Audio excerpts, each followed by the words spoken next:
one of us know.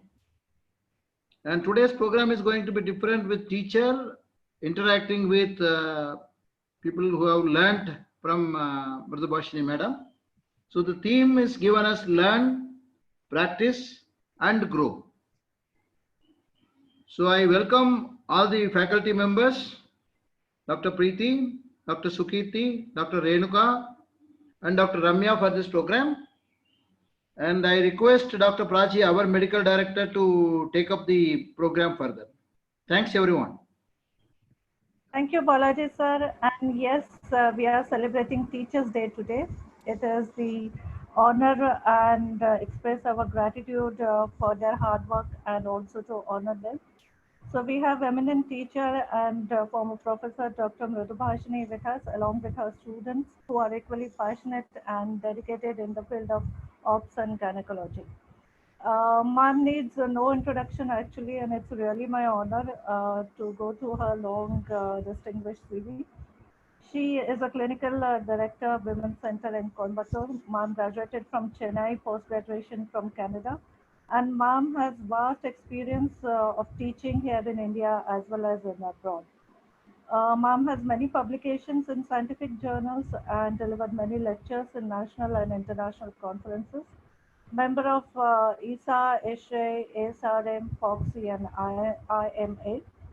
Recipient of many awards, including Lifetime Achievement Award from MGR Medical University, another Lifetime Achievement Award from Cox and IMA Coimbatore, Best Woman Entrepreneur Award from Coimbatore Management Association, Inspiring Gynecologist of India Award in 2018 by Times Group, and also for the Sake of Honor Award from the Rotary Club of Coimbatore.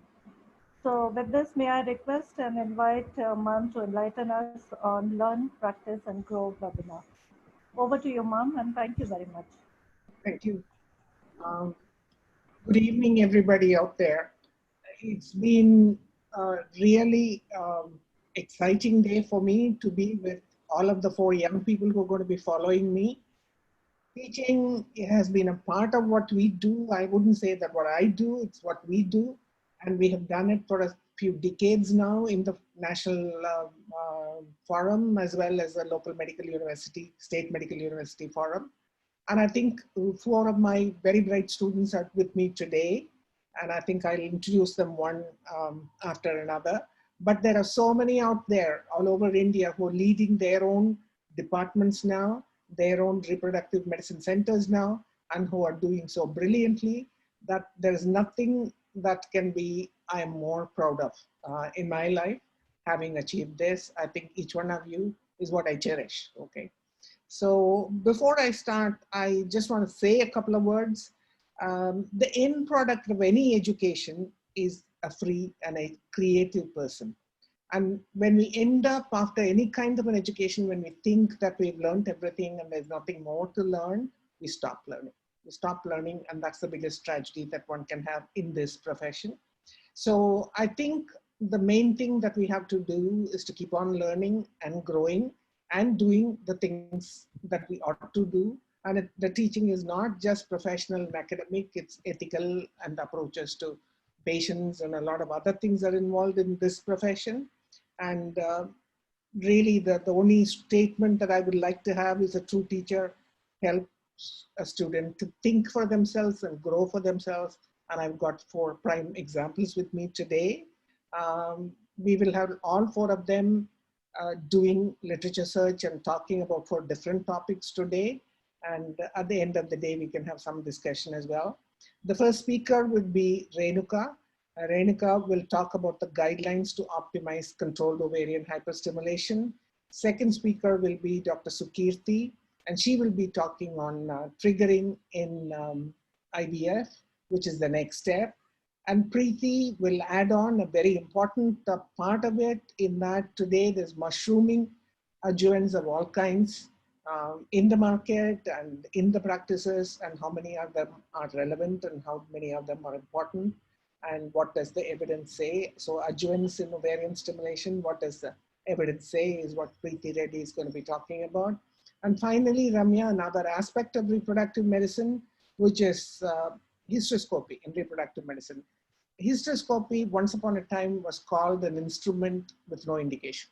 When it was introduced into clinical practice, it was an excellent instrument. Nobody could find an indication for it. We all did dilatations and curettage and endometrial biopsies, and really nobody saw the reason for having an extra testing. And the whole scenario has changed now, and how much more we are able to make out with that procedure is what Dr. Ramya will be talking about. And I think we'll start the academic procedure because we've got, I'm sure we have 4 brilliant talks in front of us. Can I introduce them now or before every talk? You can introduce, madam. You can introduce and then they can start. Can I have the slides then, please? Their slide.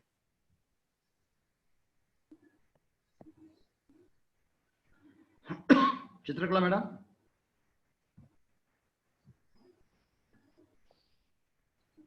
The first speaker is Dr. Renuka. She did her fellowship with us and she graduated from Rangaraya Medical College in 2006. Post-graduation at King George's Hospital in Visakhapatnam, and later worked as a senior registrar in Apollo Hospital, Jubilee Hills, and an obstetric consultant in various hospitals in Hyderabad before joining Rainbow Hospitals in 2014. And postdoctoral fellowship she completed with us in 2017 at in Coimbatore. And during this period, she presented a lot of subjects and national conferences, international conferences. And today, currently, she's working as a fertility consultant at Ivy Leaf Hospital, Rainbow Hospitals, and Apollo Hospitals. Next one is Dr. Sukirti. Can I have her slide?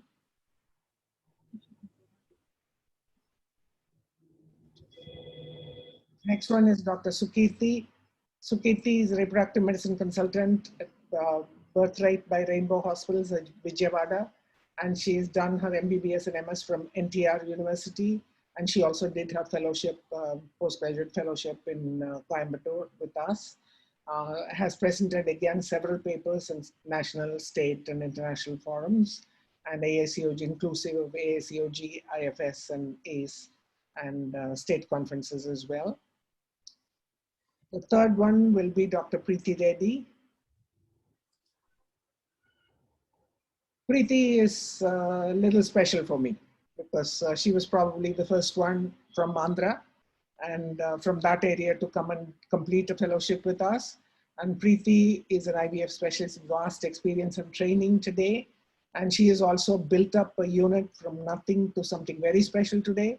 And she's the lead clinician for the IVF program at Rainbow Hospitals and has been vital in setting up the unit and starting it with some scratch and taking it to a very high level and a highly protocol-driven and evidence-based ethical unit today. Our areas of special interest are imaging and IVF. A particular area of expertise is successful treatment of patients with previous IVF failures and diminished ovarian reserve. So we're looking forward to those topics as well to be covered a little when she's doing this. She's actively involved in a lot of teaching programs herself now, and she's been also invited as a speaker for several state and national conferences. And the last speaker will be Dr. Ramya. Dr. Ramya Jairam is from here, and she underwent her laparoscopic training in a very elaborate way, first in cadaveric and then in wet labs and other places in laparoscopic management of endometriosis in Italy. And she's a gynae laparoscopic surgeon with advanced training in fertility medicine and fertility surgery, removal of very large fibroids, difficult hysterectomies, infiltrating endometriosis are all her specialties. And she's GE certified gynecologist who's been focusing on MR-guided focused ultrasound surgery for uterine fibroids for quite a few years and has a vast experience in that. Again, on that topic, she's again a special invited speaker at national conferences. She's got various publications in national and international journals as well in this. And Ramya's area of special interest is both laparoscopy and hysteroscopy. Today's talk will cover one aspect of hysteroscopy. I think I'm waiting with everybody else to hear these brilliant people talk, and we'll start with Dr. Renuka.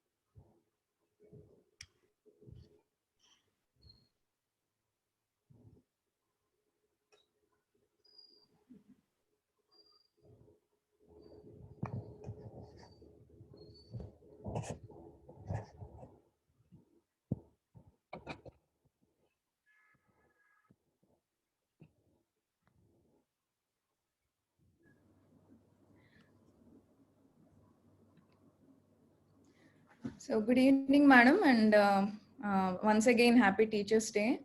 I am really happy to share some time with you on this special day, madam. Good evening, everyone. Today in my talk, I would like to share some of my knowledge regarding guidelines for controlled ovarian hyperstimulation.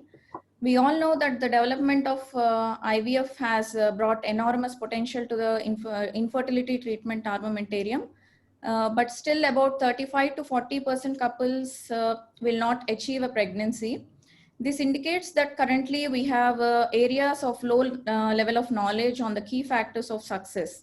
So improving the IVF technology depends on the progress in these fields by good research. And ovarian stimulation is one such fundamental step to reach the success, which is still related to the number of oocytes and number of embryos obtained.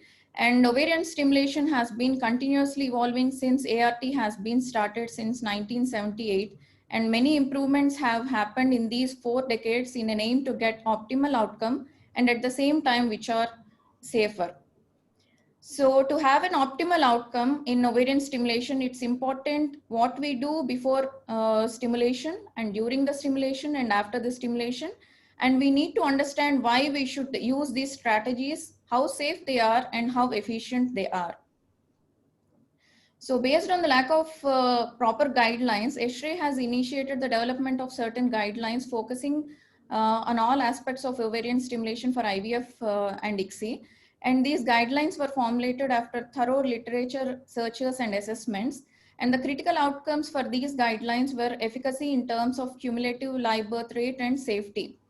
The guideline included 84 recommendations, including 61 evidence-based recommendations, of which 21 were formulated as strong recommendations and 40 as conditional, and 19 as general practice points and 4 research-only recommendations. These guidelines provides clinicians with clear advice on best practice in ovarian stimulation. In addition, a list of research recommendations were provided to promote further studies on ovarian stimulation. So as already said, to obtain optimal results, both pre-stimulation and post-stimulation strategies are also important as ovarian stimulation per se. So today in my talk, I will confine my discussion to recent guidelines in pre-stimulation treatment and ovarian stimulation, and the other topics will be discussed by my other colleagues in the next session.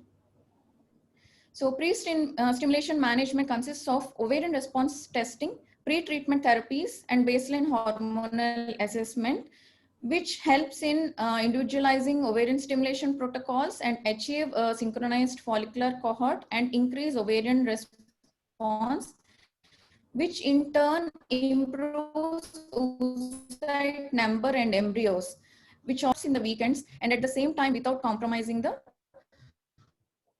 outcome.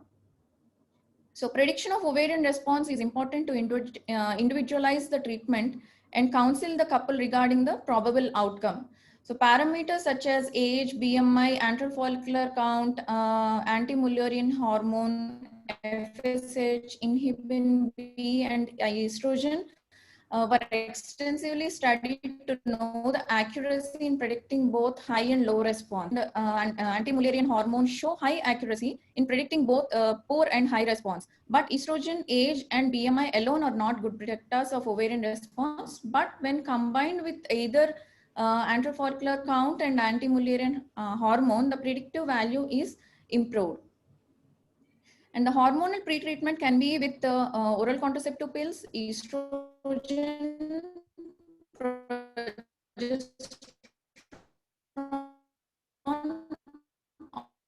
or GnRH antagonists, which are for agonist or antagon protocols. According to recent guidelines, pre-treatment with the estrogen and progesterone in antagon cycles were found to be not that efficient, but they can be used for selective women and for scheduling with acceptable safety.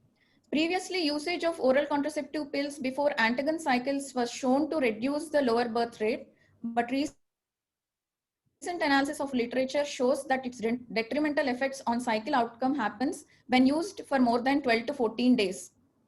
So usage of oral contraceptive pills can be considered in certain group of women for synchronized follicular pool for a period of 10 to 12 days to improve number of oocytes without reducing the live birth rate. And assessment of baseline hormones like estrogen, progesterone was used to know the ovarian quiescence before starting ovarian stimulation. But due to lack of sufficient evidence until date, and with developing evidence for random start protocols, no recommendations can be given for prognostic role of baseline estrogen. And measurement of, but it may be useful in antagon cycles if we are planning for fresh transfer instead of freeze-all strategy. And protocol for ovarian stimulation is based on patient stratification done with ovarian response testing into high, normo, or poor responders. And possible recommendations regarding the protocol selections was also given in the recent guidelines based on the available evidences. And sufficient guidelines were also suggested about the usage of non-conventional protocols and in special conditions.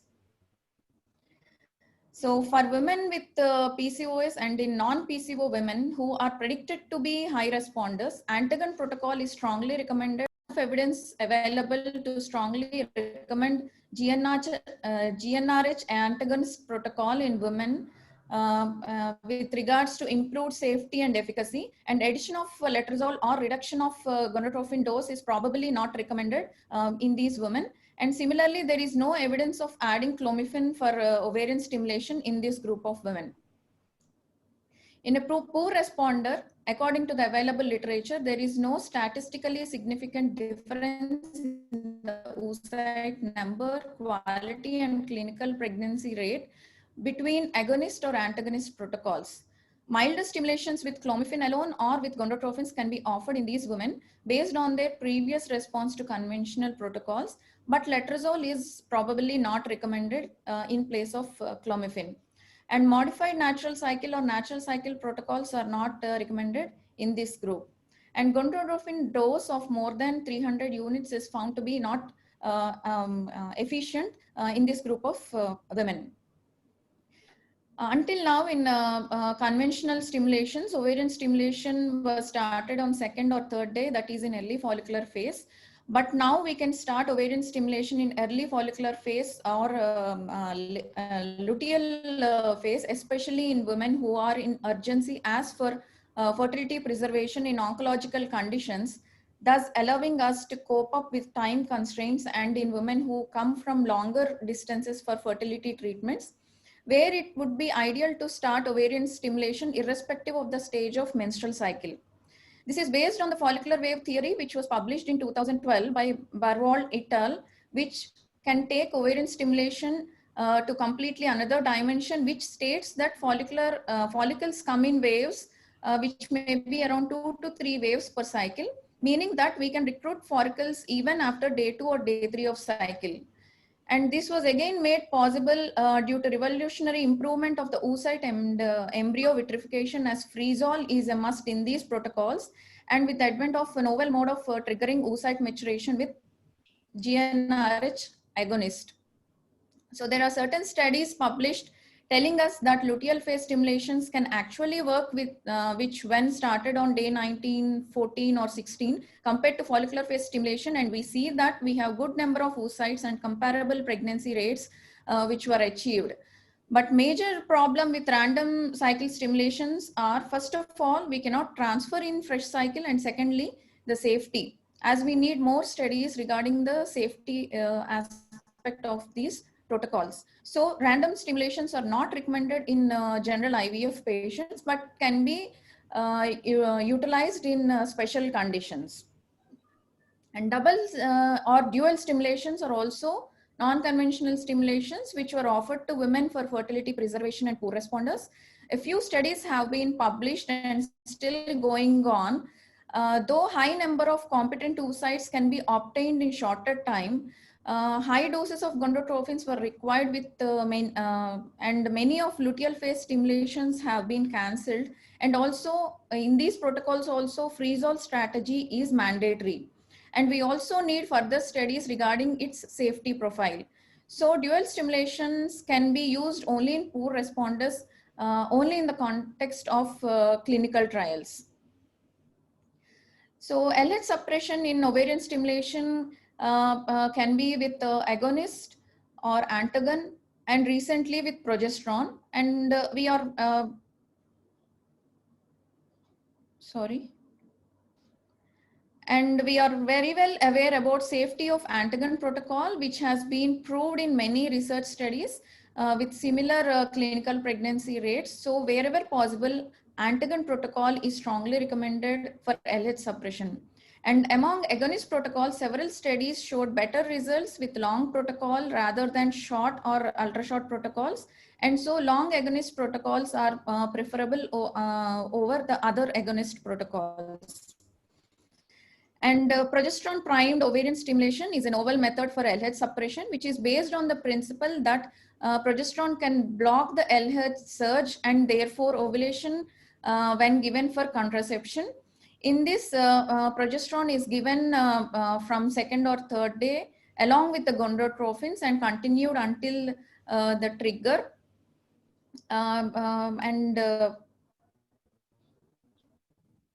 Usually medroxyprogesterone at 10 mg per day or micronized progesterone of 300 mg per day is found to be effective in blocking the LH surge.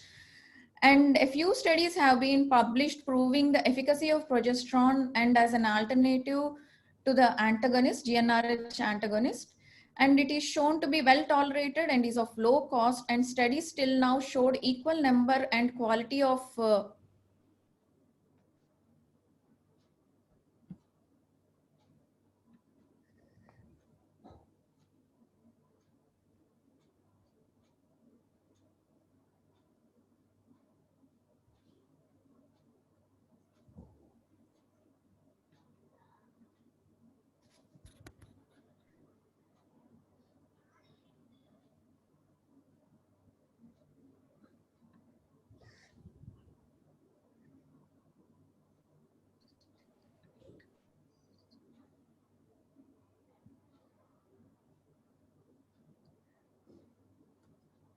So progesterone primed ovarian stimulation is a novel method of LH suppression based on the principle that progesterone can block the LH surge and therefore ovulation can when given for contraception.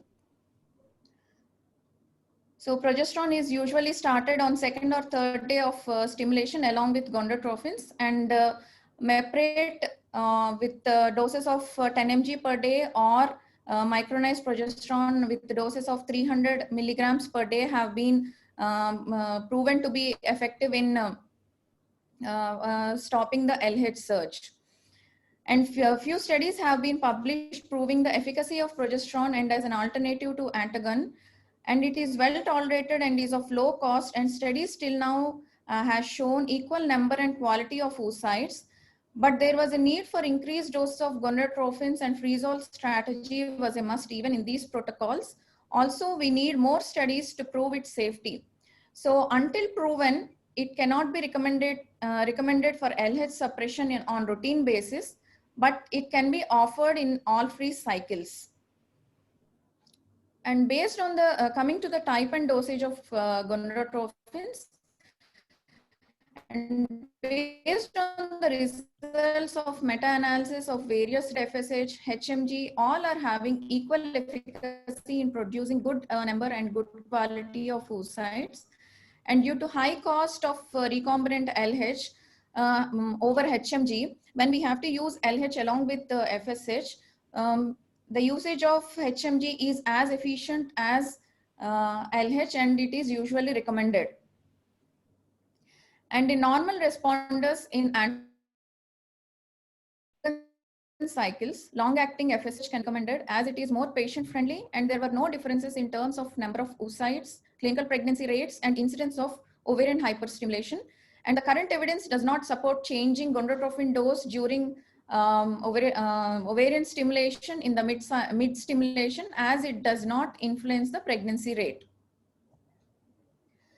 And ovarian stimulation for fertility preservation is an extensive topic by itself. And to summarize, in this aspect, Antagon protocol is preferred in these women, and when urgent intervention is required, we can recommend random start or double stimulations in this group. And in women with estrogen sensitive tumors, we can add letrozole or tamoxifen to reduce the levels of estrogen. And while we monitor these stimulation cycles, routine ultrasound monitoring alone is recommended. Estrogen, LH, and progesterone levels can be recommended only in selective patients when required. Endometrial assessment on trigger day or at OPU is recommended to counsel regarding embryo transfer and the chances of conception based on the endometrial thickness. So to summarize, once ovarian response is predicted using AMH and antral follicular count, hormonal pre-treatment with either estrogen, progesterone for about 7 days or oral contraceptive pills for not more than 10 to 12 days can be given in selective women for follicular synchronization. And ovarian stimulation can be started on day 2 or day 3 with conventional protocols for now. And baseline assay of estrogen, LH, P4 can be considered in selective patients and may not be routinely required. And in poor responders, either antagon or agonist protocols can be used with gonadotropin doses not exceeding 300 international units.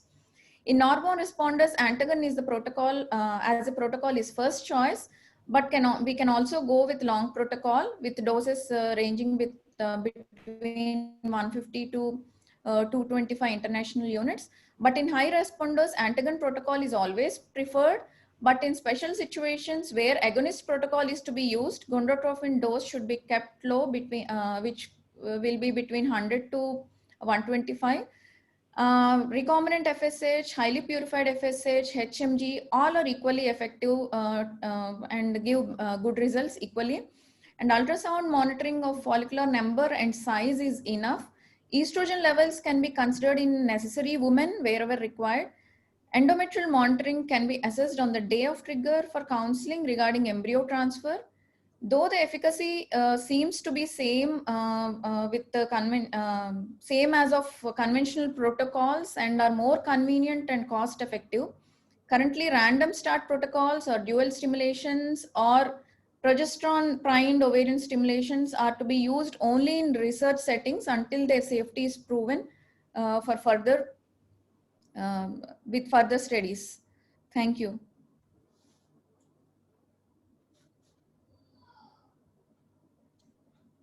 Thank you. I think that was a very good summary of the current ESHRE recommendations, Renuka. And I think, hello.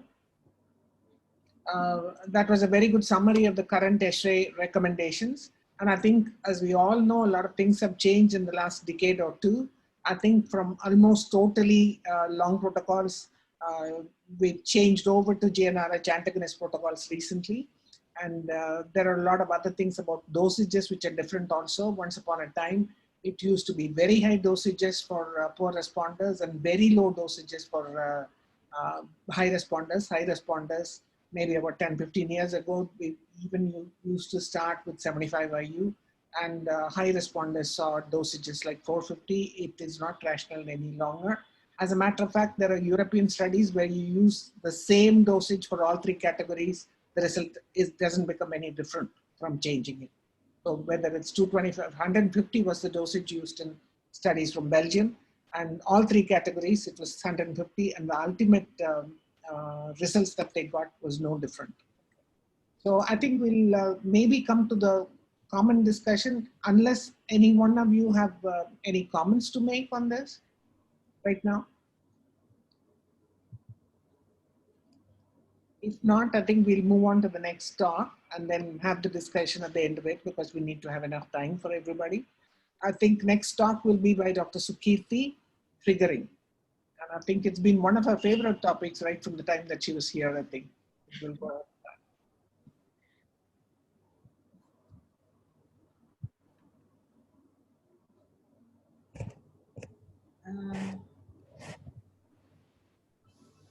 Hello, excuse me, can you?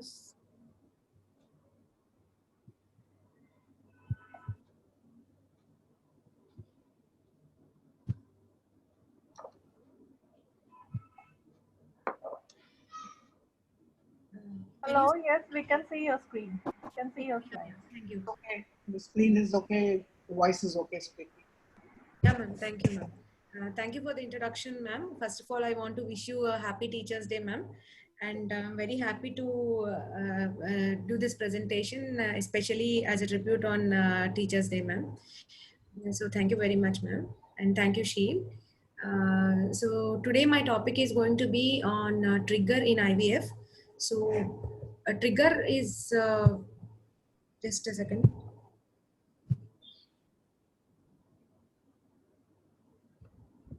So trigger is a final differentiation process of an immature oocyte before fertilization in unstimulated or a stimulated cycle. So the aim is to choose the appropriate trigger for oocyte maturation and retrieval, and to eliminate or reduce the possibility of OHSs, and to reduce the possibility of empty follicles. So what are the options of trigger we have? We have HCG, agonist trigger, dual trigger, recombinant LH, kisspeptin, and even low dose of progesterones. So coming to HCG, we all know that it's a heterodimeric glycoprotein, which has alpha subunits similar to LH and acts on LH receptors, and its half-life is 24 hours, and it is used as a surrogate for LH for triggering. So there are two types of HCG, urinary and recombinant products. And in urinary, we have purified and highly purified. And urinary HCG has a longer circulating half-life of more than 24 hours versus 60 minutes with LH. And as a result, it persists well after ovulation for about 6 days. So coming to the advantages and disadvantages, so it has good luteal support and plenty of studies supporting its efficacy. And the disadvantages are because of prolonged T-half, it causes undesirable side effects like OHSs, and batch-to-batch inconsistency is there, and hypersensitivity, chances of having hypersensitivity reactions are also noted. And then coming to recombinant HCG, which is derived from genetically engineered Chinese hamster ovary cells through recombinant DNA technology, and the bioavailability and the half-life being 30 hours. And 250 mcg micrograms of recombinant HCG is equivalent to 5,000 to 6,000 international units of urinary HCG. Recombinant HCG, the advantages are high degree of purity and sensitivity and no hypersensitivity reactions, and batch-to-batch consistency is well maintained, and ease of administration, and good luteal support. And the main disadvantage as urinary HCG is chances of having OHSs. And recombinant, when we talk about the recombinant versus urinary HCG, according to the Cochrane review, they say that there is no difference between the urinary HCG or the recombinant HCG products. So the outcomes, that is the pregnancy rates are same, and the rates of OHSs are also same. So according to the COH guidelines by H3 in 2019, they say that the recombinant HCG and urinary HCG is equally recommended for triggering final oocyte maturation during ovarian stimulation protocols. So coming to agonist as trigger, the main principle is utilization of the initial flare effect. So similarly, like natural cycle, it induces FSH and LH surge. So what does the FSH surge has to do? So it has, it frees the oocyte from follicular attachment. It induces LH receptors on granulosa cells. Thus, adequate luteal support is given, and cumulus expansion, and it promotes the nuclear maturation, that is resumption of meiosis, and it converts plasminogen to plasmin, which helps in final rupture of the follicle. And unlike the LH surge, which has 3 phases in natural cycle, it has only 2 phases in agonist cycle. So in a natural cycle, there are 3 phases: ascending phase, which has 14 hours, and a plateau phase of 14 hours, and a descending phase of 24 to 48 hours. Whereas it is only biphasic in agonist cycles, agonist trigger cycles, with a sharp ascending phase of 4 hours and a descending phase of 24 hours. And then who are the candidates where agonist trigger is chosen? So when we anticipate risk of OHSS and oocyte in oocyte donors and in fertility preservation. So what are the benefits? Similar, it is more similar to natural cycle. There is no risk of OHSS and better quality of oocytes.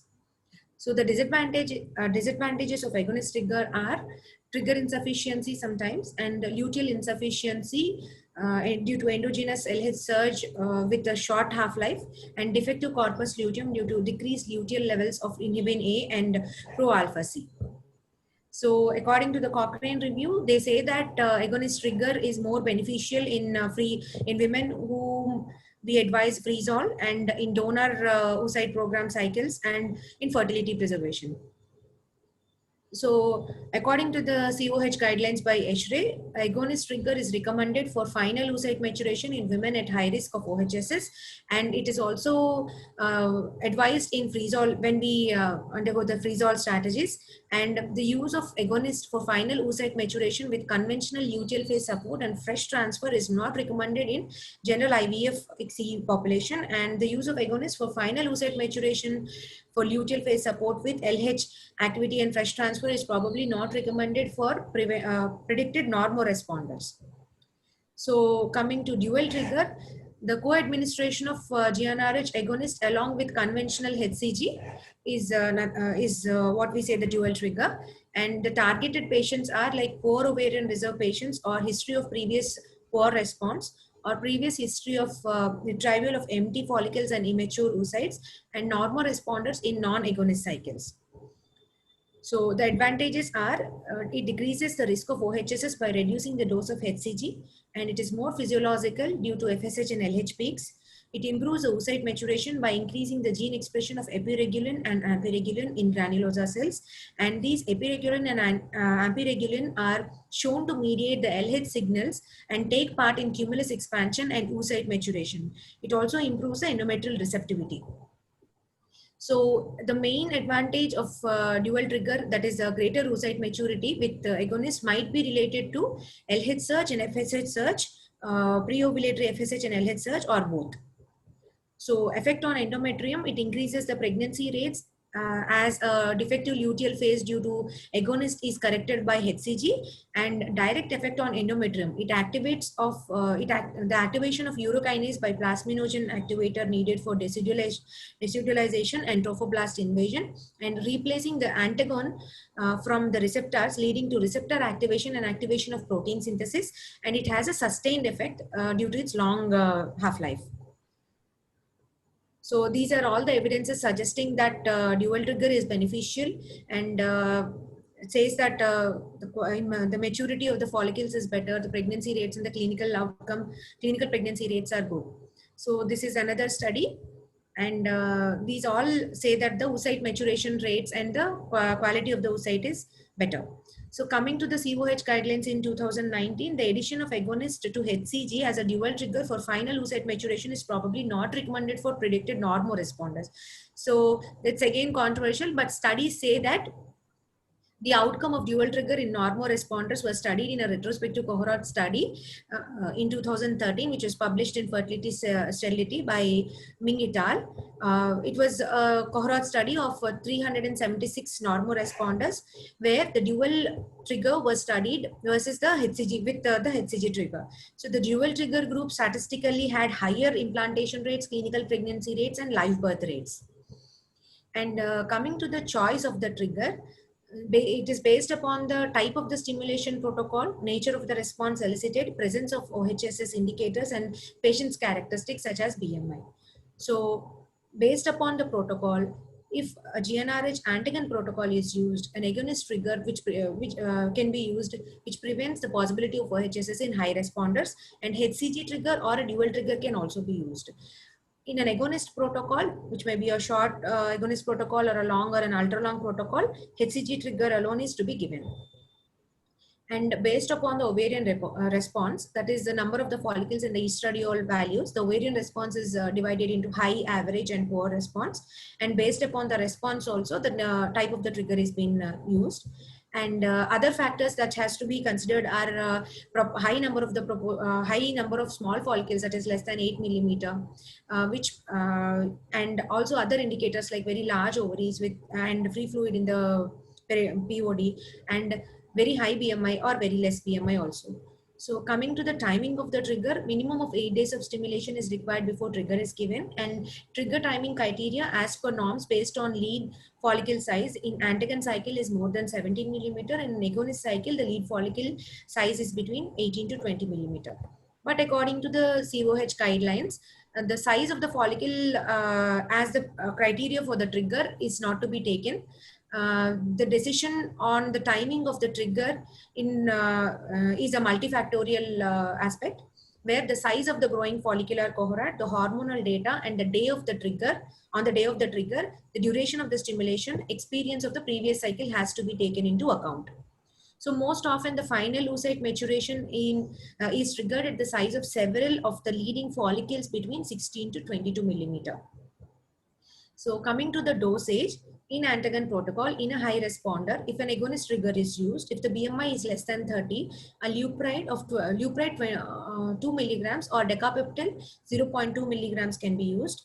And if the BMI is more than 30, the leupride 4 milligrams or decapeptyl 0.4 milligrams can be used. In an average responder, a HCG or a dual trigger can be used, where the HCG has to be of 5,000 international units, and Ovitril of 250 micrograms can be used. In a low responder, a dual trigger is used, where HCG and agonist can be given together. And coming to the high responders in agonist cycles, the HCG dose has to be reduced to 4,000 international units, and in average responder around HCG 5,000 and Ovitril of recombinant HCG of 250 micrograms can be given, and in poor responder HCG of 10,000 and or Ovitril of 250 micrograms can be given. Then coming to the trigger inadequacy, so what are the risk factors of trigger inadequacy? If the BMI is too high or if the BMI is less, these are the risk factors of trigger where we can find trigger, we can encounter trigger inadequacy.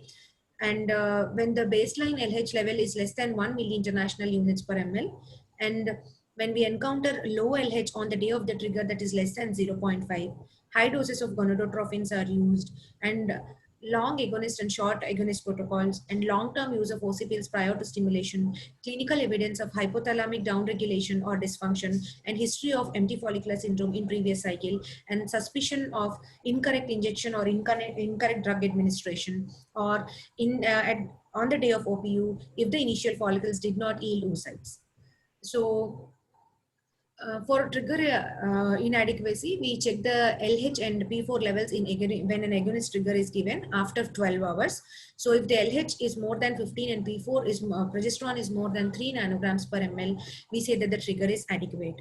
If these levels are less, then a suboptimal trigger, we say it is a suboptimal trigger, and we have to repeat the trigger and schedule the OPU after 36 hours. If there is discordancy between LH and P4 levels, then the procedure has to be we have to go ahead with the procedure with caution, and the number of oocytes obtained, if there are no oocytes obtained, then stop and re-trigger. So in case of HCG trigger, we check the beta HCG values and progesterone values after the 12 hours after trigger, and adequate response is indicated by if the beta HCG is more than 40 international units and the progesterone is more than 3 nanograms. And if these values are less, then we say the trigger is inadequate and we have to re-trigger and proceed for OPU after 36 hours. So coming to luteal coasting. So luteal coasting is a process where we, when we substitute progesterone in the luteal phase in case of agonist trigger. So agonist trigger causes a swift luteolysis. We all know that if not corrected with HCG supplementation in the luteal phase. So modification of the standard luteal phase support are necessary. So there are different strategies where progesterone is supplemented, luteal support is supplemented during the trigger time, like in dual trigger, or on the day of oocyte retrieval, or 3 days after the oocyte retrieval. So cycle specific luteal response as the key factor is determined in luteal rescue timings. And this study was performed, and they have measured the endogenous luteal progesterone concentrations, and they have given the luteal support accordingly. So recombinant LH as a trigger, this is one of the options, but it is not given routinely due to its high cost, and large doses are required for triggering. And according to the COH guidelines by ESHRE, they say that it is not recommended to administer recombinant LH for triggering final oocyte maturation. So coming to kisspeptin, it is a newer modality and a promising approach to effectively and safely trigger the oocyte maturation in women undergoing IVF treatment at high risk of development of OHSS. It is under phase 2 trials. So the disadvantages are its high cost and inability to fully reproduce a naturally occurring pulsating pattern of GnRH release, and it leads to deficient luteal phase and the need to support luteal phase with progesterone. So low dose progesterone as a trigger. So the principle is based upon the pre-ovulatory raise of progesterone. So the first, there is increase in the pre-ovulatory raise of progesterone is an LH independent one, and the raise of progesterone 12 hours before the gonadotrophin surge to approximately 0.5 nanograms per ml, which signals to the hypothalamus that a follicle is ready to rupture. This raise activates the gonadotrophin releasing hormone signaling pathway, which causes LH and FSH surge, which in turn causes the follicle to rupture and its granulosa cell to luteinize. So this is this graph shows the pre-ovulatory 12 hours before the ovulation, the raise of the progesterone, which is LH independent. And this low dose progesterone, if the progesterone is indeed the most upstream ovulation trigger, it could become a very inexpensive drug of choice, which would mimic the natural ovulation. In conclusion, much experimental and clinical evidence is required to support the pre-ovulatory LH independent raise in progesterone as a trigger for the flare of ovulatory gonadotrophins, and it to be studied as a trigger.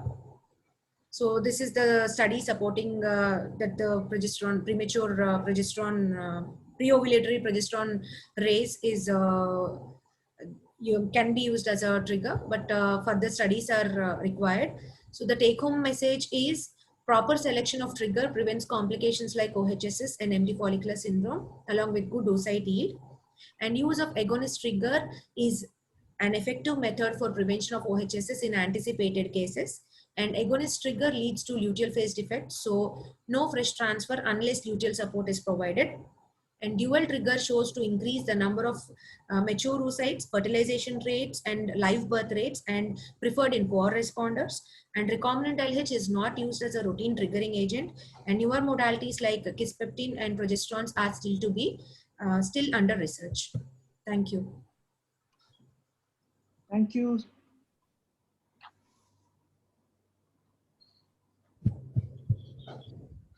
Thank you, Dr. Sukirti. I think for want of time, we'll go ahead and finish all the presentations before we start taking any discussions or questions. I think the speaker will be Dr. Preeti Reddy from Hyderabad, and Preeti's topic is adjuvants. And the floor is yours.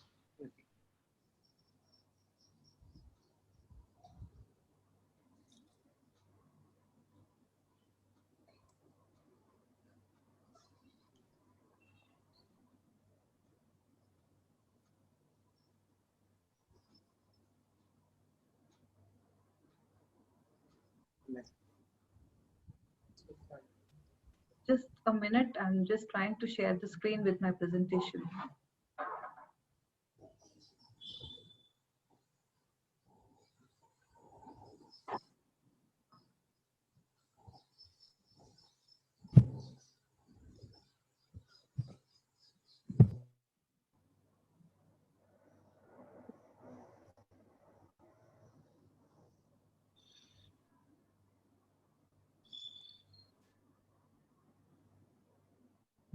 Thank you, Sheel.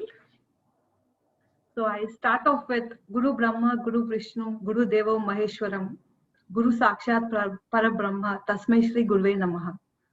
On this special day, this is the highest respect for you, ma'am, from bottom of my heart. And today, as I stand as a sound fertility specialist, only because of the strong foundation of concepts laid by you and the moral and the ethical values you've taught me.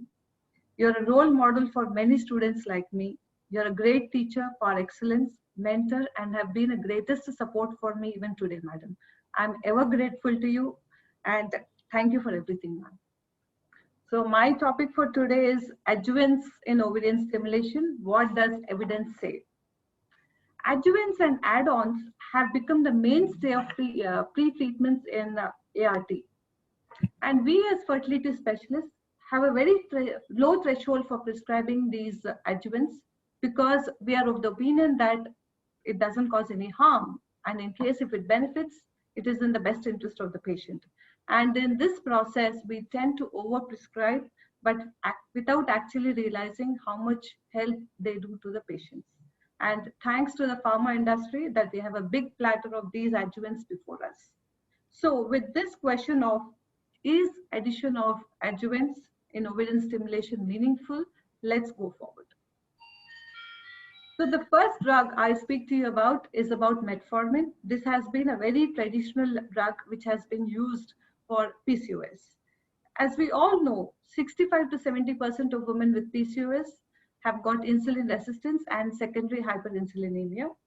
And metformin plays a major role in correcting the ovulatory dysfunction by variety of actions, wherein it reduces the insulin levels, alters the effect of insulin on the ovary, androgen biosynthesis, theca cell proliferation, and endometrial growth. And also it has a direct effect on inhibiting the ovarian gluconeogenesis. So I would be restricting my discussion only to metformin in ovarian stimulation and not in ovulation induction. So when it comes to using metformin in a GnRH antagonist protocol, we have this one study in 2016. It's an RCT done on 153 women, wherein metformin was compared with using placebo. Surprisingly, what we tend to see that metformin didn't actually increase the number of oocytes retrieved, nor did it reduce the severity of the OHSS, but in fact, it has reduced the clinical pregnancy rate. If you look at it, the live birth rate has actually gone down to 27.6% compared to 51.6% in the placebo. So this study has concluded that metformin has absolutely no effect on improving the outcomes. And then when it comes to using metformin in a GnRH and agonist treatment cycles, metformin is commenced at the start of the cycle with a dose of 1000 milligrams to 2550 milligrams daily. And it can be stopped after, at the time of the pregnancy test or whichever is earlier, the menses. They have seen that metformin has improved the clinical pregnancy rate and it has reduced the risk of OHSS. This is the ASRM guideline. And we have the most recent Cochrane meta-analysis wherein they have looked into 551 women, 13 RCTs have been looked into, and they have concluded that there is no conclusive evidence that it improves the live birth rate. Whereas in the GnRH agonist group, lower incidence of OHS is seen, but there has been no significant increase in the number of oocytes retrieved. Basically, in these studies, most of the studies were done on the GnRH agonist cycles and not on the antagonist cycles. So the ESHRE has given a recommendation saying that routine use of adjuvant metformin before or during ovarian stimulation is not recommended with antagonist protocol for women with PCOS. Maybe it has a role in agonist cycles to decrease the incidence of OHSS. And moving on to the next group of drugs which is used in PCOS is the inositols, which has been in, very recently have been used. We all know that inositols act as second messengers for hormones like insulin and FSH, and they are very important in controlling the metabolism, hormonal signal transduction, and ovarian function. Various tissues in the body have physiological ratios, wherein follicular fluid, if you have to look into, the ratio of myoinostols and dechirioinositol is 40:1. So in PCOS, we see that hyperinsulinemia alters the epidermis activity, leading to the altered myoinositol and the dechirioinositol ratios. So we have the Cochrane study, wherein 13 trials have been looked into, out of which 10 were IVF cycles and 2 were ovulation induction cycles, wherein 1,417 women were 72 women were looked into. In this, they have concluded that the outcomes about improved live birth rate or miscarriage rates or multiple pregnancy or increased clinical pregnancy rates has been very uncertain. So inositols actually did not benefit in terms of these outcomes. And in these studies, the inositols were actually compared with metformin, they were compared with clomiphene, with melatonin, and with melatonin. So inositols have not proven to have improved any of these outcomes in the IVF cycles. And the reason being that this was all low quality evidence and there has been no pooled evidence. And then coming to the growth hormone, which we tend to use for poor responders, we know that growth hormone increases the intra-ovarian production of the IGF-1 and also plays an important role in ovarian steroidogenesis and follicular development. And we have some studies on this.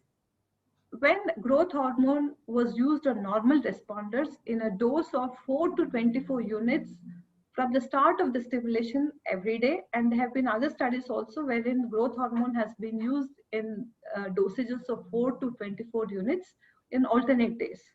The meta-analysis has shown that there has been no significant difference in the live birth rate, especially in the normal responders.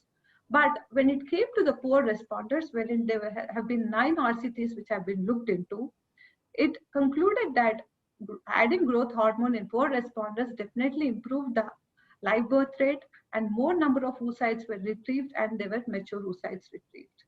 And contrary to this, there has been another meta-analysis in 2018, a very recent one, wherein the poor responders were classified according to the Bologna criteria.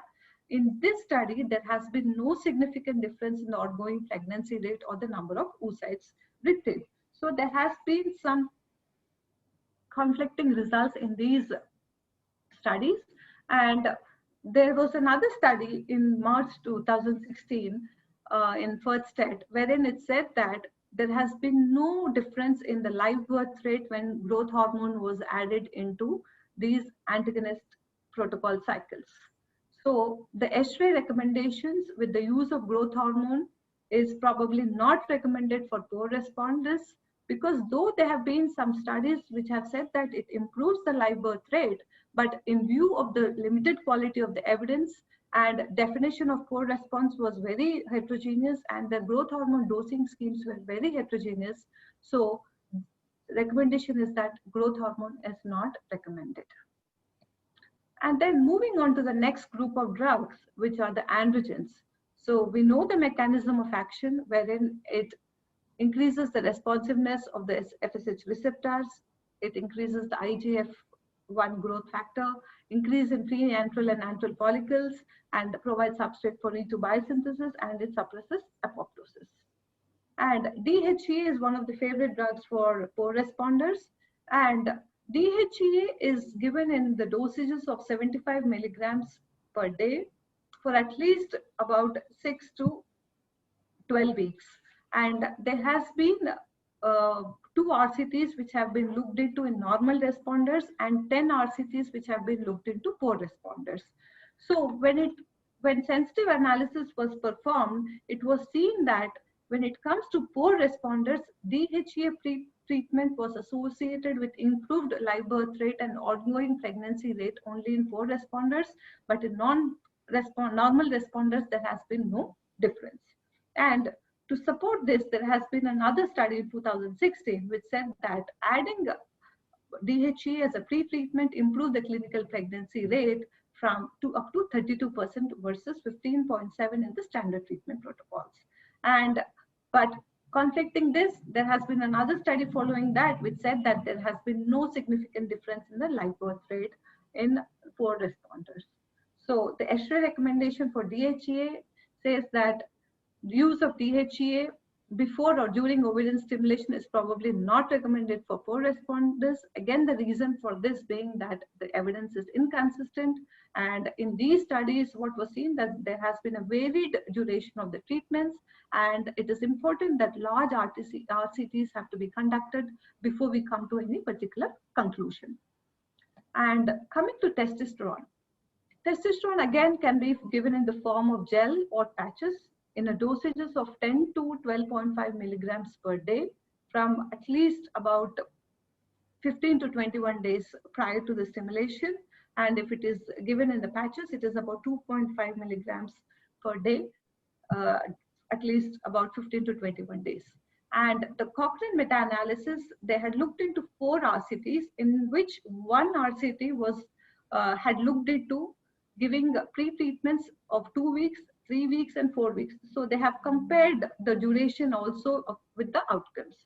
So the meta-analysis has concluded that there is no improvement in the live birth rate. But one study, the study which has compared giving pre-treatment of 3 to 4 weeks of testosterone, said that there has been an improvement in the live birth rate, especially when given for 3 weeks, there was a 20% increase in the live birth rate. And when it was given for 4 weeks as a pre-treatment, there has been a 30% increase in the live birth rate. But when it was given for 2 weeks as a pre-treatment, there has been no improvement in the live birth rate. And again, a study which has followed that, wherein an RCT in 54 responders, there has been no difference in the live birth rate, wherein it was 7.7% when it was given, and it was 8.3% with standard treatments. So again, the X-ray recommendation is use of testosterone before ovarian stimulation is probably not recommended for responders, because there has been inconsistent evidence, though some studies have shown that there is an increase in the live birth rate, but again, because of the inconsistency with regard to number of oocytes retrieved and the live birth rate, it is not recommended. And moving on to aspirin, which has been given in the dosages of 75 milligrams, 80 milligrams, and 100 milligrams, starting from the day of HCG trigger to up to pregnancy test or up to 12 weeks of pregnancy. The Cochrane meta-analysis had looked into 3 RCTs with 1,053 women, and it has concluded that there is no difference in the live birth rate or the ongoing pregnancy rate. And if you can look at these following studies, there have been 4 studies which have said that the number of oocytes retrieved with aspirin or when given with placebo, there has been no difference. But there has been only one study, which is very old study, 1999, which said that the number of oocytes retrieved with aspirin was actually double than what it was with the placebo. So with this, the X-ray concluded that use of aspirin during or before ovarian stimulation is not recommended in the general IVF-XC population and for poor responders. So with this, I conclude saying that most of the recommendations have said that these adjuvants are actually not recommended, and the reason being that these studies have been very small RCTs. So what we need is a bigger more larger RCTs we have to be looking into for a proper recommendation to be made. And not only that, I think we also lack studies from Indian studies, because our women may actually behave differently when it comes to PCOS metabolism or when it comes to poor ovarian metabolism, wherein inositols and DHEAs are beneficial for our women compared to the women from the West. Thank you. Thank you, Preeti, for summarizing that very difficult topic very efficiently. And it just brings out the fact that a lot of what we are doing may or may not be effective in what we do. Okay.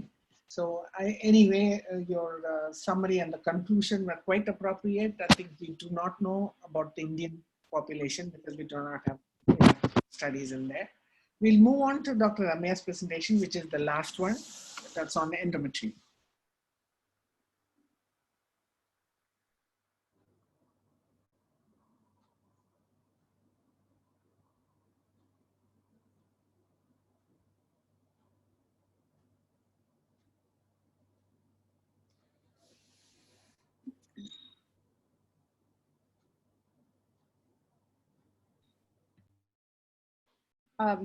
Good evening, everyone. I would like to again thank Shield for giving me this opportunity to give this talk today.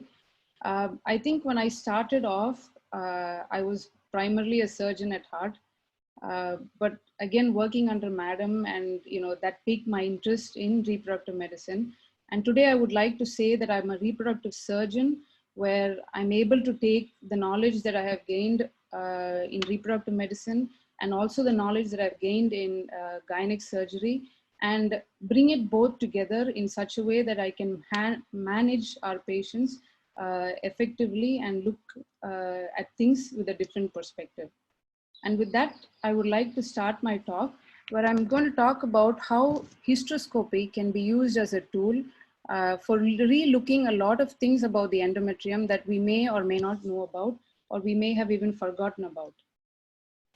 And our perspectives of ART, as ART specialists, we look at a lot of aspects. We analyze the effects of different techniques. We assess the outcomes to select the best method. Preparation of the patient involves a lot of planning, choice of stimulation protocols, culture techniques, embryo selection, mechanics of transferring the embryo in the best way possible. And also there's so much of post-transfer management also available right now. And we usually, our patients go back home with a long prescription sheet, because we are always looking at trying to do the best for our patient and trying to get that positive test in 15 days after the transfer. But still, in spite of all the effort that we put in, I think there is still a big black box of ART, where a lot of, not necessarily all embryos that we transfer implant, because of the fact that there's still a high incidence of, implantation failure, which may be associated with a lot of factors, which I'm going to talk about today. So, patient's perspective of ART is basically, when after looking at, everything that I spoke about right now, all the thought that we put into it, patient's perspective of ART is very simple. There's a sperm, there's an egg, ideally when you bring it together and it forms an embryo, I should be going home with a baby. But, why is that not enough? Why is that every embryo that you transfer, why does it not, help them go home with a baby? And for us, in our mind, we know that a successful implantation requires 3 key factors, and that is an embryo competent enough to implant, a receptive endometrium, and a successful paracrine dialogue between the two. But there are a lot of factors which disrupt that, and that is either growth disorders such as hyperplasia, polyps, inflammatory lesions such as endometriosis, endometritis, and a lot of autoimmune factors as well. So we have used imaging in ART, time and again, and imaging has grown in leaps and bounds. Technology has grown so much that we have come to use ultrasound as a primary tool to pick up uterine pathology, and also predict and even try to predict implantation with the help of this medium. And over the years, lots of studies have come out where we have tried to use various aspects of that, ultrasound for measuring endometrial thickness, the endometrial pattern, color Dopplers, volume of the endometrium, and try to use all of that as a non-invasive way or a non-invasive marker to check for the best receptive endometrium to get the best outcomes. But the problem is there are a lot of RCT, there's a lack of RCTs, there's a lot of heterogeneity in the literature that is available, and there's no established threshold values for any of the above to say that a certain ultrasound pattern can predict the treatment outcome. And that has been the biggest drawback with using ultrasound as a predictive tool in reproductive medicine. So can we use hysteroscope as a way of understanding all of that? Can the hysteroscope become the stethoscope of the uterus? Where, we all know that there are a lot of intrauterine microscopic as well as macroscopic pathologies. Yeah.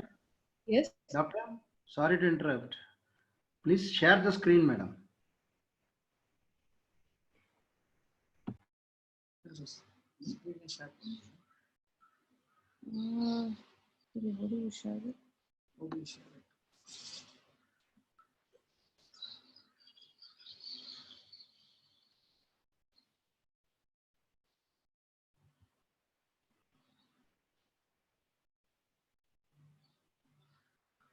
Is it visible now? Yes, ma'am.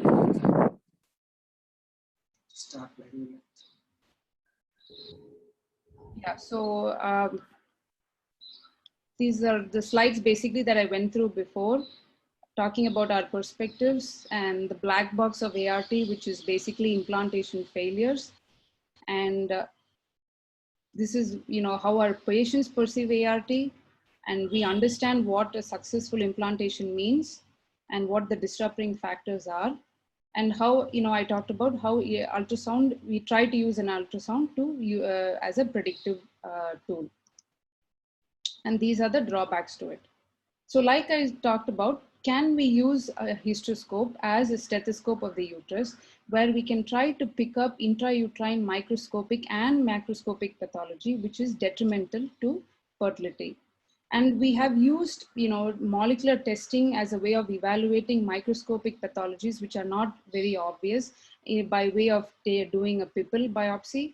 But when you compare pipple versus saline infusion sonography and hysteroscopy, the data out there is very clear that definitely hysteroscopy has a higher sensitivity and specificity when you compare it to pipple as well as saline infusion sonography, especially in picking up minor intrauterine abnormalities. So we all know the role of hysteroscopy in picking up polyps, fibroids, and diagnosing an isthmocele, hyperplasia, Mullerian anomalies. We all know the role of hysteroscope in these pathologies, which are very obviously picked up in an ultrasound, and they correlate well with our ultrasound as well. A lot of the times what we see in an ultrasound is what we find when we put in our scope as well. And we are already, we have planned how to manage it. But what about pathologies that are not always visible by ultrasound? What about pathologies that don't necessarily correlate with an ultrasound finding? And for the factors that we know that, obviously when we treat it, there, it improves for fertility outcomes. The data is out there. There's enough evidence to say that when we treat a fibroid, a submucous fibroid, when we treat a polyp, when we do a septal resection, that there is a good chance of improving the fertility outcome. There's enough data out there which justifies that. But what about pathologies that don't correlate with the ultrasound? For example, take adenomyosis. So adenomyosis, as we all know, is a condition where there is increased inflammation, there is tumor growth, there's increased angiogenesis, there's increased oxidative stress, and all these factors play a detrimental role in fertility. Clinical pregnancy rates are significantly reduced by adenomyosis, miscarriage rates are significantly increased. But when we think about adenomyosis, the most obvious way that we pick it up is either an ultrasound, and we use an MRI to confirm adenomyosis. And we don't necessarily think about hysteroscopy because generally by definition, adenomyosis is the invasion of glands 2.5 millimeters below the basalis layer. So we don't really think about hysteroscopy as a way of picking up adenomyosis. And yes, because of those factors, hysteroscopy may not also be the most sensitive method to pick up adenomyosis.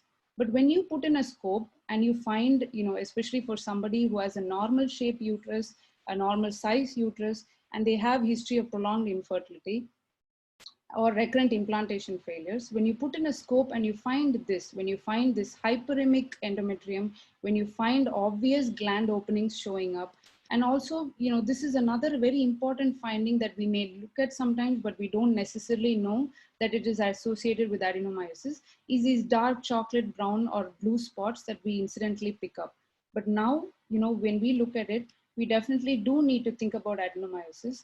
And the other factors that, which will help us identify it in a hysteroscope is the irregular endometrium with tiny openings, pronounced hypervascularization, endometrial strawberry pattern, hemorrhagic cystic lesions, which are dark blue or chocolate brown appearance, and irregular endometrial vascular distribution, which is seen both in the proliferative as well as the secretory phase. Normally, we don't find too much of vascularity in the proliferative phase. It's more in the secretory phase. But when we find irregular vascularization in both phases of the cycle, that is when we need to think about adenomyosis as well. Again, hysteroscopy is not the primary way of managing adenomyosis, but it can be used as a way, especially when you see the chocolate brown spot there, in the endometrium, you can use a bipolar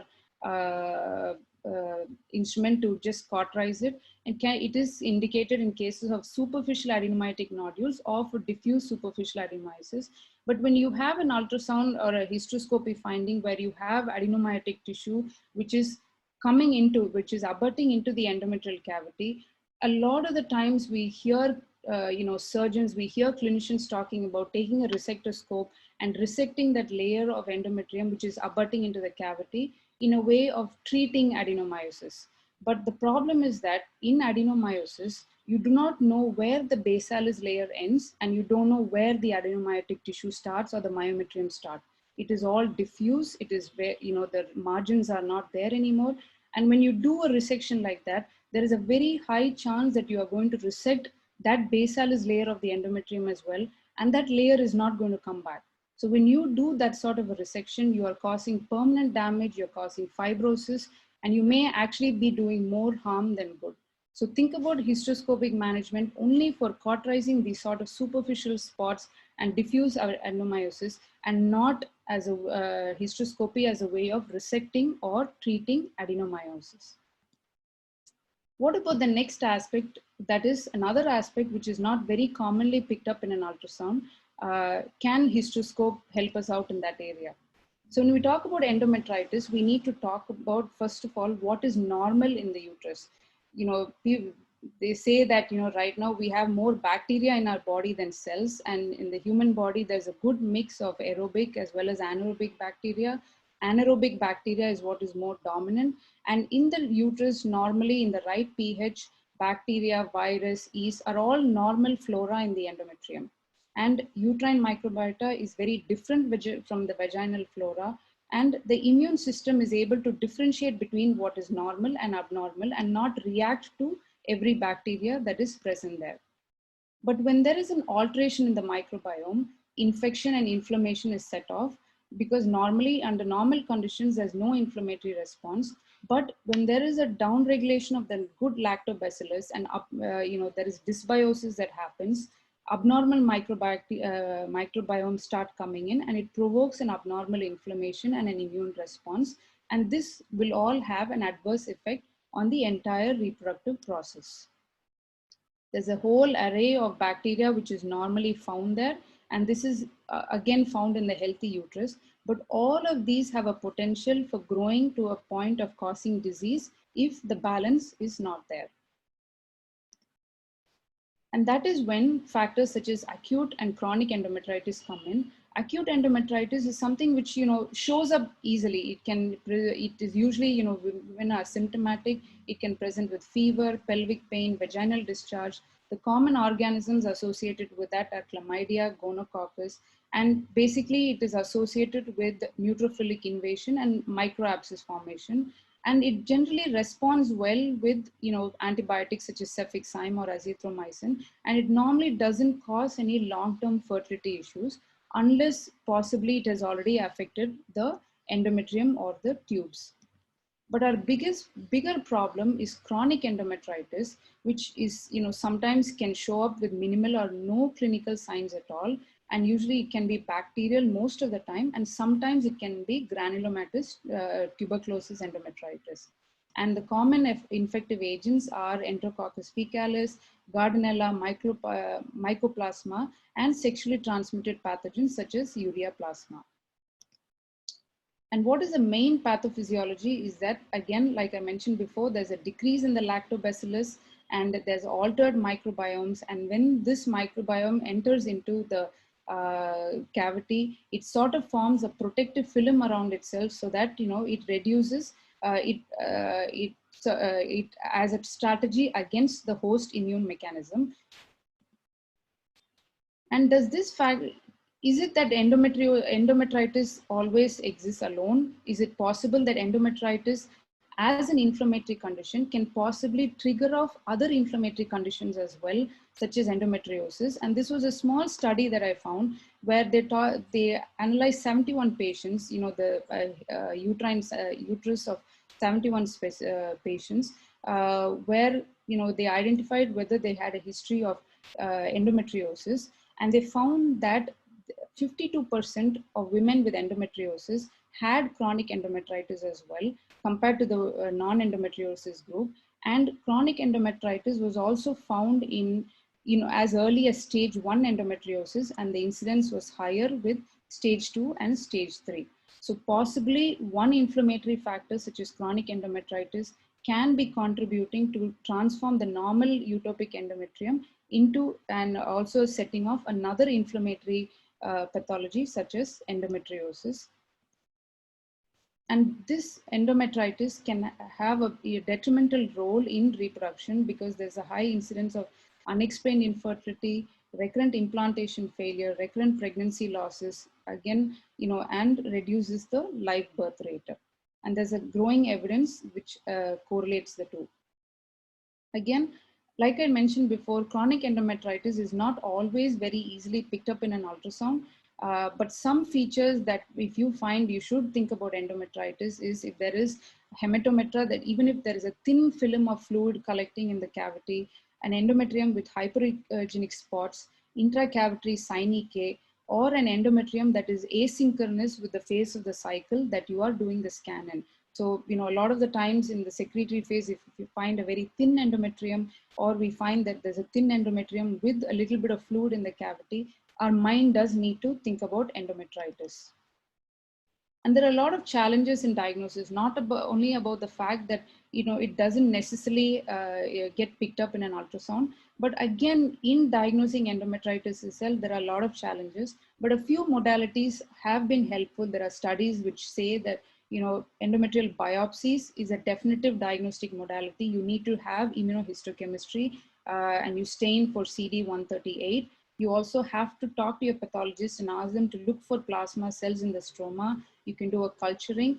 The tests currently, such as ALICE, which for chronic endometritis, and EMMA, which picks up the microbiome. Again, there are not enough RCTs, but these tests could be helpful to help us pick up exactly, what type of organisms are growing there, and then we can possibly treat it specifically. Again, we do need to always think about tuberculosis as well. So when you're putting a hysteroscope, taking a biopsy, always do a thing for TB PCR. Again, hysteroscopy can shine as a modality for picking up endometritis, where a paper by Cicinelli suggests that if there are presence of micropolyps less than 1 millimeter, if you find strawberry spots, altered vascularity, again, think about chronic endometritis. And how do you manage it? There is a lot of evidence that says that treating with oral antibiotic therapy, which covers common bacteria, doxycycline, quinolones, metronidazole, all these antibiotics can be used, but again, it should depend on the bacterial spectrum. And sometimes just treating with one course of antibiotics may not suffice. Some patients may require a second or third course of antibiotics. So this, I just put up about a patient, history about a patient that we very recently dealt with. She's a young girl, 26-year-old, with history of primary infertility for 3 years. She has regular cycles, normal flow, nothing significant in her ultrasound till she came to us. And she had a history of a polypectomy done outside 3 months back. Again, nothing significant in the hysteroscopy findings done there. The male parameters were normal, mild teratospermia. So when she came to us, we started off with, we had planned for an IUI with letrozole and gonadotropins, and we started her on letrozole, and we asked her to come back on day 5 to start on gonadotropins. And this is what we found in her ultrasound.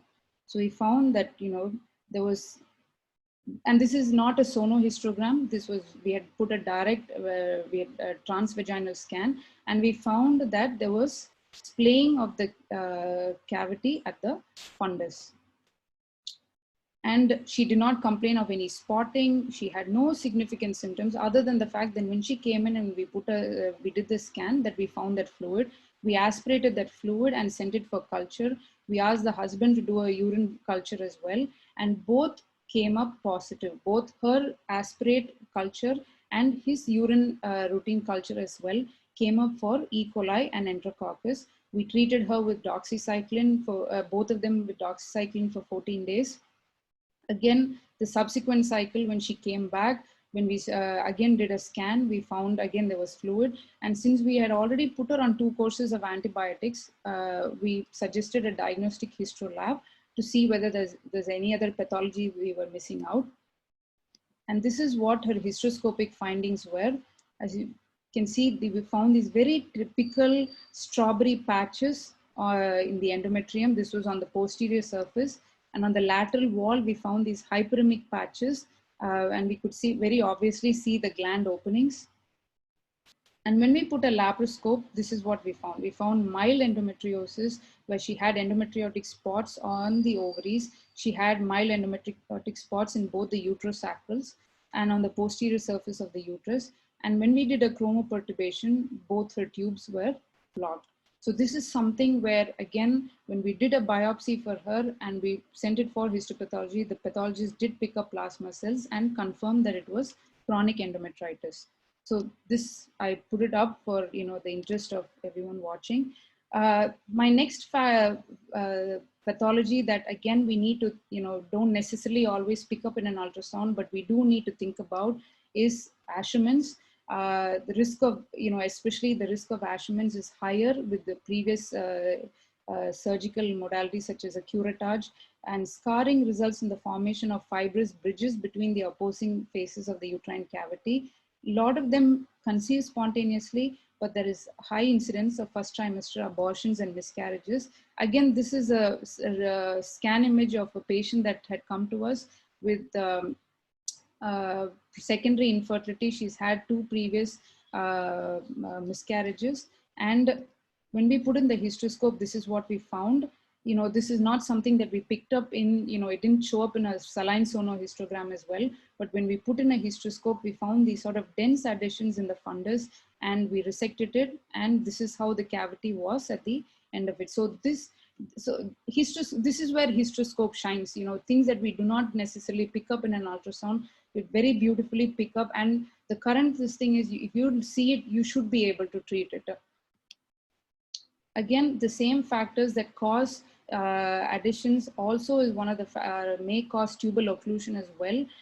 Again, tubal occlusion is picked up only in around 10 to 20% of HSGs that are performed for infertility, and it occurs primarily due to chronic salpingitis, intratubal endometriosis, chronic endometritis. So all these factors keep coming up again and again, and we are talking about adhesions and intrauterine micropathologies. And again, fibrosis is one of the reasons for luminal obliteration. Can hysteroscope be used to test tubal patency? Periscope introduced a technique where if you see a bubble of the hysteroscopic fluid going through the ostia, you can possibly think that the tube is patent. It does have a sensitivity of 98%. But again, there may, you know, it depends on the pressure of the fluid that you're using, etc. And the thing is, there have been a lot of, you know, there is a lot of talk about putting in a catheter and canalizing in case there is a proximal tubal occlusion and with improvement in pregnancy rates. But what we do need to understand is canalization works only when there is debris and not when there is actually a pathological block, not when there is a mechanical block. And a lot of the times, even when you have put in a catheter and you have removed this occlusion, there is a high chance of re-occlusion. It's almost as high as 30%. So hysteroscope definitely has a role in modern practice. As much as we look at optimizing fertility with embryo culture techniques and a lot of, you know, laboratory things and stimulation protocols, we do need to think about anatomical factors which can also possibly affect the pregnancy in the next, you know, 9 months. And uterine pathology clearly affects reproductive outcomes. And now with all the technology that is available out there, you know, beautiful imaging, good camera systems available, hysteroscopy has definitely grown in leaps and bounds, and we should definitely use it in our practice as reproductive medicine specialists to be able to give the best outcomes for our patients. So again, what the eye doesn't see and the mind doesn't know doesn't exist, and that's where teachers come in. And I would like to thank Shield for giving me this opportunity again today. Thank you very much, Dr. Ramya. I think we had, 4 very good presentations. The only thing is that we probably do not have much time for discussions or answering questions. It's up to Mr. Balaji. If we have time, we'll do that. Otherwise, what we can do is we can take the questions and with email IDs, and we can reply to them individually. That can be done also. Madam, time is not a bar for us. Depending upon the faculty, we can, if there are any discussions, we can take it, madam. Okay. Any one of the comments from any one of the speakers?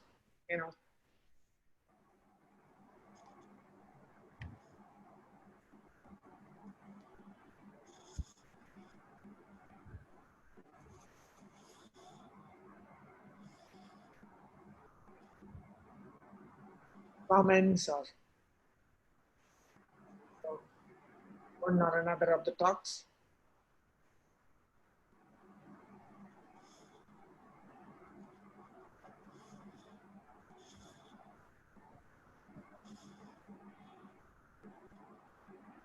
There are a few questions coming up as well. And one of the questions is bald endometrium on hysteroscopy, how to manage this. This can very well be an indication of a chronic endometritis, when it's thin, when it's pale, when you don't see a vascularity. The opposite of increased vascularity can also mean chronic endometritis. And Dr. Ramya talked about a stage where you have a biofilm forming.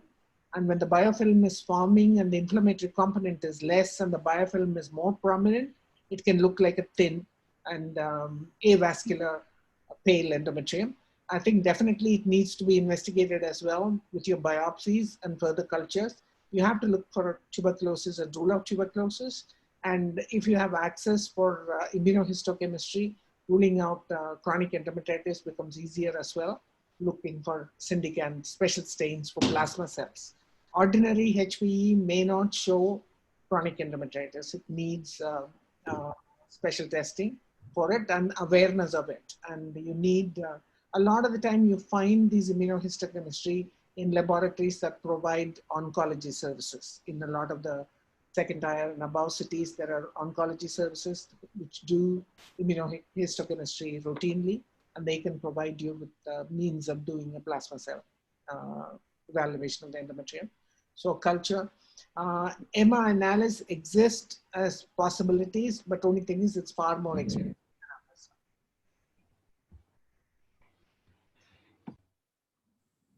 Trigger in a Letros or clomiphene cycle, how to decide whether a trigger is mandatory. I guess they're not talking about necessarily a controlled ovarian hyperstimulation, which has been today's topic. Ovulation induction is different from controlled ovarian hyperstimulation. When you talk about only Letros or clomiphene being used, it's usually just an ovulation induction cycle. Do you want to comment on it, Renuka?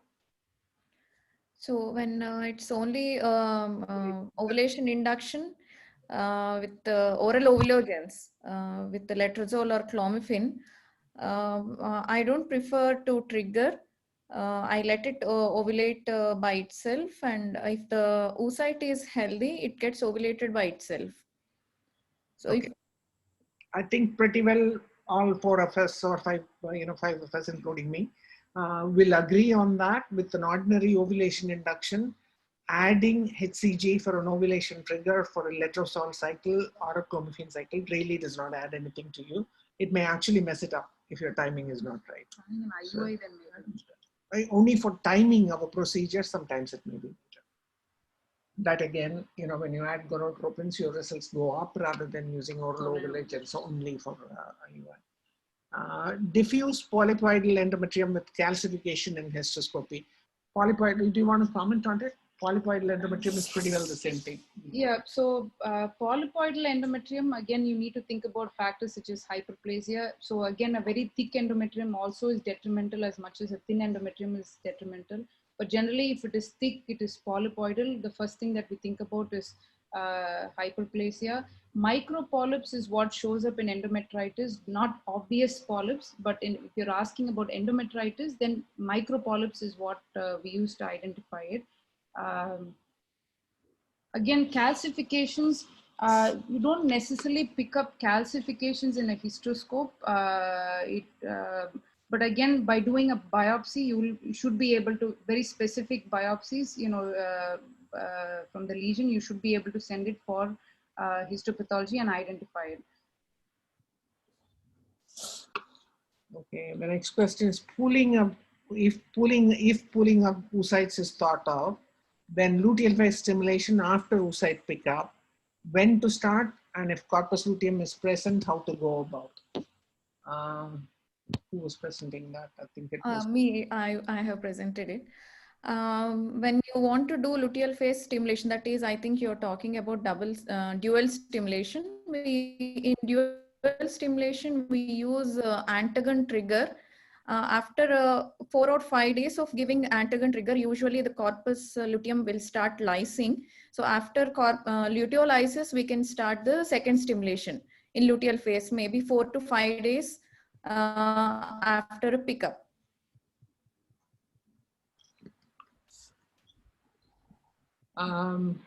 Sukirti, have you tried progesterone through the cycle?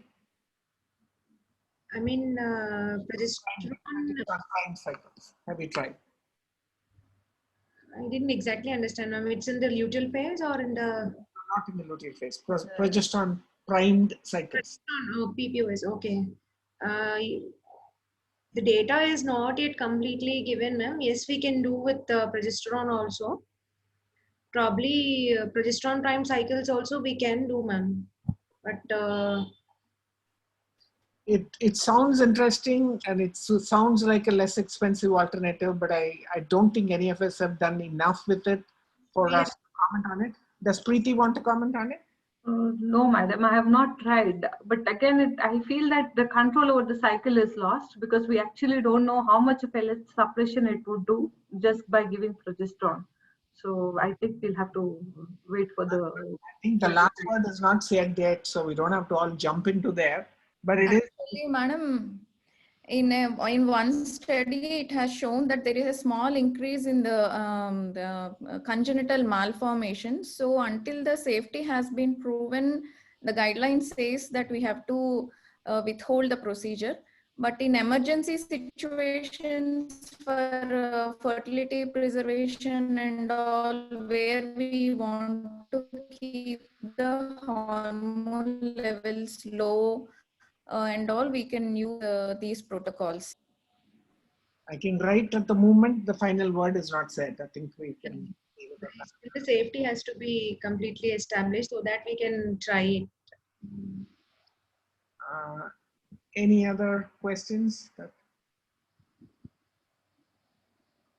Preeti, role of routine hysteroscopy before an IVF cycle, because with so much of chronic endometritis, which actually we may not be picking up. So is it justified to go ahead with a routine hysteroscopy? I don't know whether a routine hysteroscopy before every cycle is justifiable at this point in time. But I would say failed cycle, especially if it's more than one, when you put in a good quality embryo and still not getting a pregnancy, I think that should become a routine. It should become a routine. And definition of recurrent implantation failures, no doubt about it. Recurrent early pregnancy losses, no doubt about it. Those should be definite indications for a hysteroscopy, because those micropolyps are difficult to pick up in any other way of testing. And even with the hysteroscope, they are sub 1 millimeter, less than, I mean, it's so small that unless, if you have a scope parallel to the surface, you may not be able to see it. If you slant it a little and the light falls on it, it may be easier to pick it up. Some of them, it's almost like a velvet or something, you know, small, very small ones are there, and you have to look for it.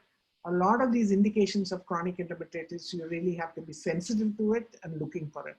But it's amazing how much you pick up when you look at it that way.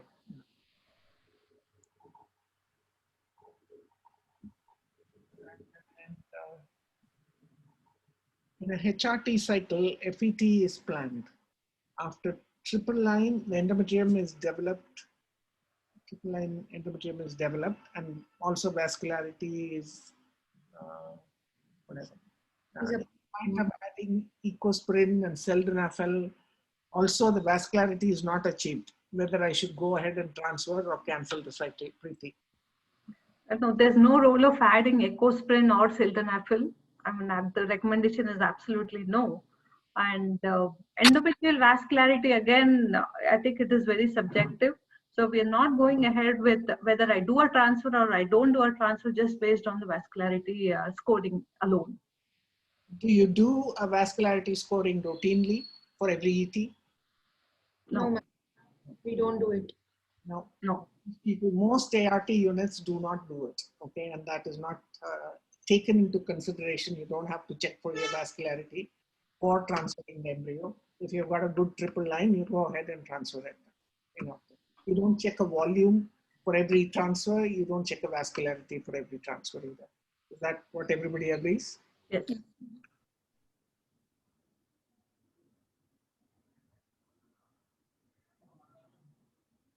In letrozole-induced cycles, should we wait for the spontaneous rupture of follicles rather than giving HCG once the follicle size is 18 mm? Letrozole cycle, I think 18 mm is too small a size, and I think every follicle has its own size where it is going to ovulate. So HCG trigger is absolutely a no in case of letrozole cycles. Plain ovulation induction, sometimes you mess around too much, you cause more problems than solve any problems. I think it's better to leave it to ovulate on its own, unless you're planning an IUI. Yeah. I mean, if it doesn't ovulate, obviously it's not of good quality. So might as well just leave it alone. Okay. 3 failed IUI cycles, known case of PCO. AMH is 1.65. HbA1c is 7.2 with prolactin 30 with galactoria. What next, ma'am? Lab shows Right? Tube steroid spill. Corneum. Failed IUI cycles may very well be related to the tubal block or tubal pathology rather than the PCO. With an AMH of 1.65, the possibility of PCOS is not very great. And again, I think people who have worked with me know all along that PCO is one of the most misdiagnosed things. If somebody puts a ultrasound and sees 5 or 6 follicles in both ovary, and especially if it's a non-gynecologist, the whole Rotterdam criteria is forgotten, the whole current definitions are forgotten, and people start calling it a PCO. And unfortunately, those are the ones who get punctured also. So I think better not to call this lady a PCO. She's probably not a PCO. Probably has a tubal problem.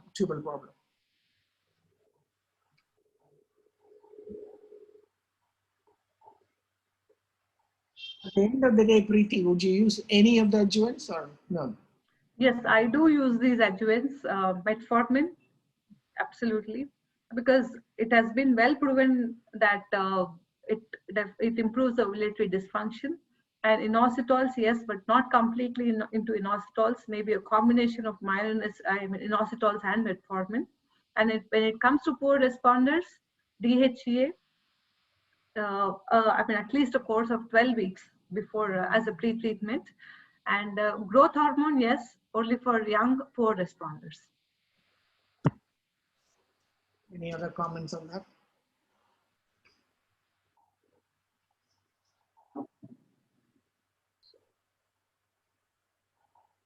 So trigger is also not necessary. Is it not necessary for combined letrozole and gonadotropin stimulated cycles? No, probably it is not necessary, ma'am. If it is a natural, it's a timed intercourse with ovulation induction or with superovulation, probably it is not required. And if it is something like in IUI, probably for timing, then it is required.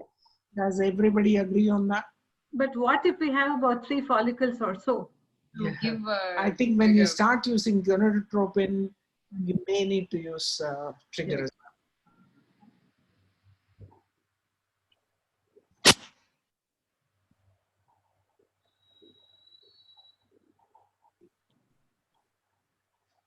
PRP for thin endometrium, do you want to comment on it, Preeti? I've had this experience of doing this PRP for one patient. I'm not sure whether PRP worked or she just got pregnant because of the embryos, but I've not had much experience. I have done this PRP for about 3 patients, and one of them actually, the endometrium, I would say that it wouldn't grow at all. But after having used this PRP, there was, 0.5 or 1 mm of a difference. And she did have a successful pregnancy, but I don't think PRP definitely helped. There's no evidence to it, but that was the last thing I could do for the patient. We've actually used PRP for about 4 or 5 patients, but it was all women with bad Asherman's, and we use PRP, do not find it very effective. Where it really needs the stem cells to grow it doesn't work. Yeah.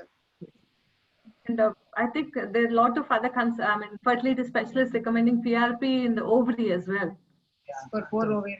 Yeah. None of them are academically acceptable, I think. Yes. And very unsafe practice.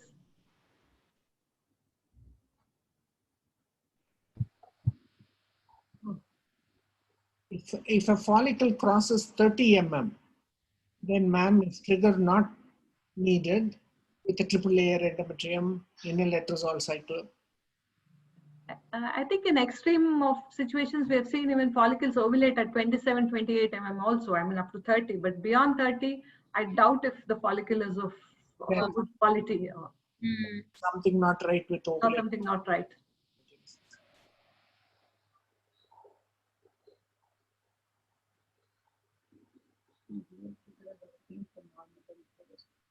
This is a good question.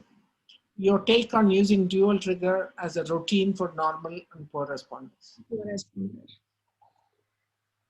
So probably in case of poor responders, we can give it, ma'am. And normal responders probably with previous history of improper response, that is low response, or borderline patients with borderline patients, we can go ahead with dual trigger, ma'am, but not routinely for every normal responder. Anybody else's comments? For poor responder, dual trigger can help, but for a normal responder, I would just go with a single trigger. Okay. We know that even what you had presented, Sukirti, the studies that are out there in the literature are contradictory, and there are more and more studies coming out saying that dual trigger may be beneficial for all, All the poor responder as well as a normal responder. Spectrum. The reason being, giving only LH may not be sufficient because it doesn't mimic nature adequately. In nature, you have an FSH and an LH at that period in time, which may be beneficial for a lot of things like the granulosa cells, and it may be for the oocyte maturity and quality of a lot of other things might be happening with FSH, which besides just ovulation, which may be beneficial with the dual trigger. So actually, the answer to the question is that we don't have a definite answer at this. There is no definite proof that it helps in those situations, but it might. It might. There are papers suggesting that. What about normal responders who don't necessarily respond the way you want them to? Of course, for them, dual trigger may have a role as well. Especially if they had something like immature follicles in the previous cycle, then probably we can go ahead with the dual trigger so that the quality of the obtained oocytes would be better, and even the yield would be M2s. The yield of the M2s will be better. There are immature follicular syndromes or something like that.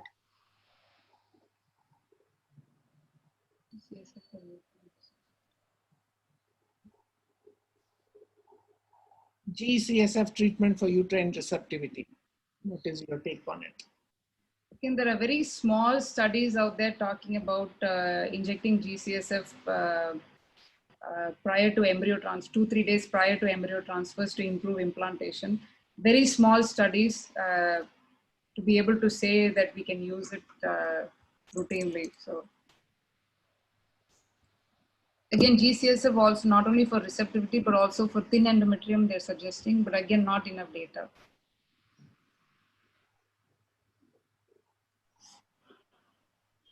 Shall we call it a day? Yes. Thank you very much. It's been a good, very good seeing all of you back again, almost in one place. And I'd love to have you back here, get together someday or another. So thank all the speakers, thank Balaji and people out there who made this possible for us to do this type of a session, and thank the audience who are out there as well. Thank you, ma'am. Thank you very much. It was really an honor to have you. Yes, ma'am. Thank you very much, ma'am. We are very happy to be with you today. And thank you for everything for what we are today. Thank you very much, ma'am. Thank you, Shield, also. Because you are what you are. We are because we are what because of you only, ma'am. All the best. Thank you. Thank you, madam. Thank you. Thank you, madam. Thank you, ma'am. Thank you. Thank you. Thank you. Yes.